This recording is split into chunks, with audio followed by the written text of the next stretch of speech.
But here in 2022, 2023, as the US empire collapses, we don't have to go into a dark ages. We can go into a Bitcoin renaissance. The biggest driver of Bitcoin adoption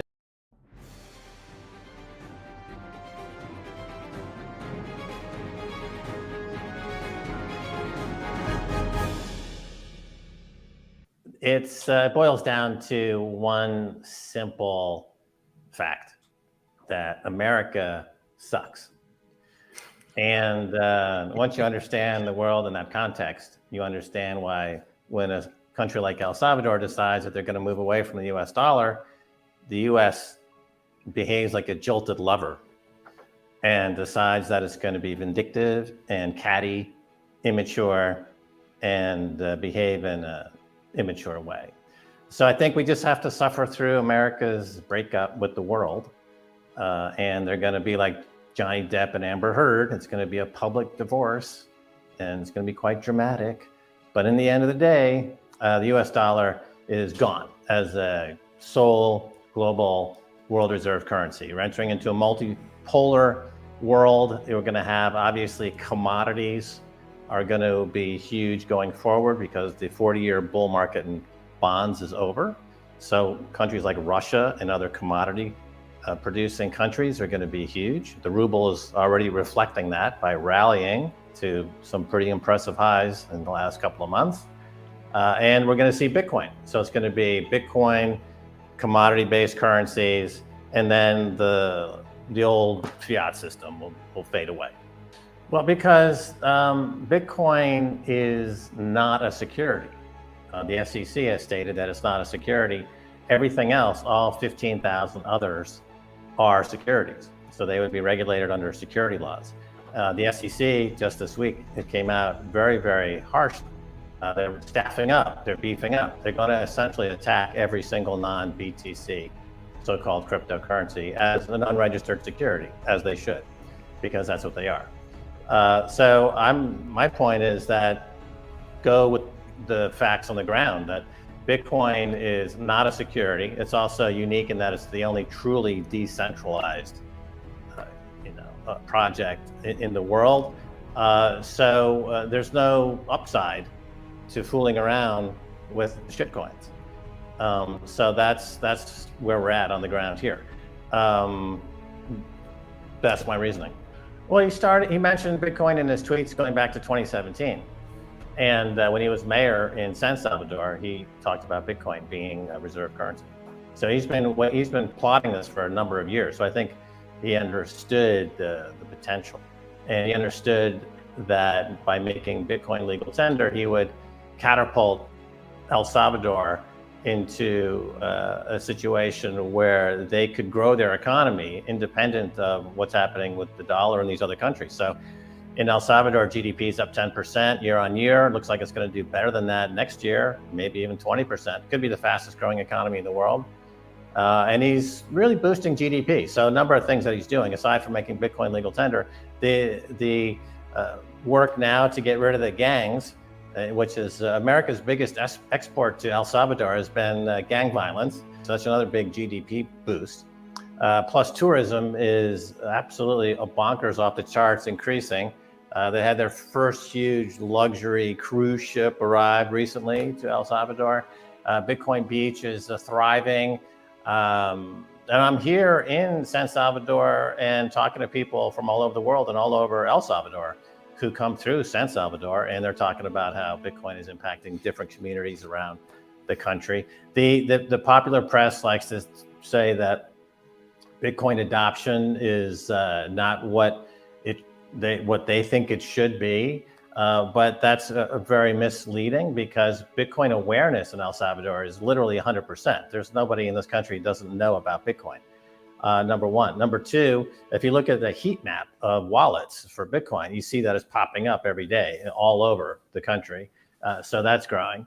And so things are going, on schedule. It's good for these smaller countries that have a chance to build their Bitcoin reserves. And because once you get into as Hal predicted, this thing is going to $1 million plus. So once you get to those numbers, these smaller countries that were early are going to be on a level playing field with countries like the United States who get in late. 2014, Tour de Meester on my show predicted that Panama would be the first country to make Bitcoin legal tender.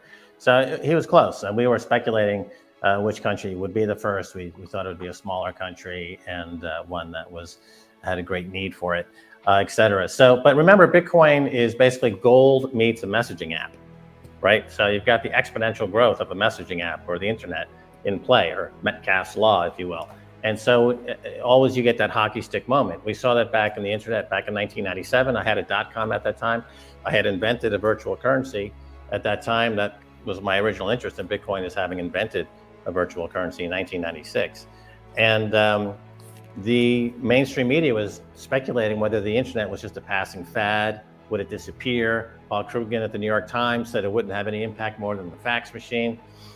And then you had the exponential growth. So I think that's where we're at with Bitcoin. We're going to see exponential growth. We're going to go from 175 million users to the billion users here pretty quickly. Well, there's 2 points there. It's the Bitcoin and the demonetization of violence, and then what's happening in El Salvador. So with the first point, Bitcoin, as I've said before, it demonetizes violence and it monetizes love and peace.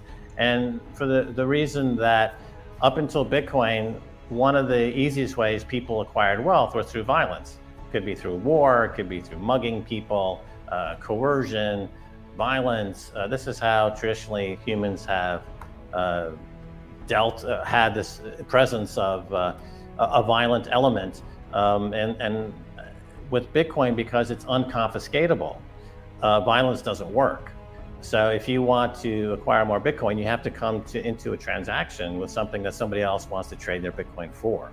There's a big step from evolution that we are going to be taking, that once Bitcoin becomes world reserve currency, the global standard, because it demonetizes violence and hatred. And so that's going to be a fantastic moment for humanity. Now, as far as El Salvador goes, the violent crime has dropped to almost zero. So it went from being one of the most violent countries in the world under the previous administration. And remember, as I said before, America's greatest export was gang violence into El Salvador. The gangs that started in the jails of Los Angeles, and then they end up back in El Salvador. So because Bitcoin, and I also say that Bitcoin, you don't change Bitcoin, Bitcoin changes you.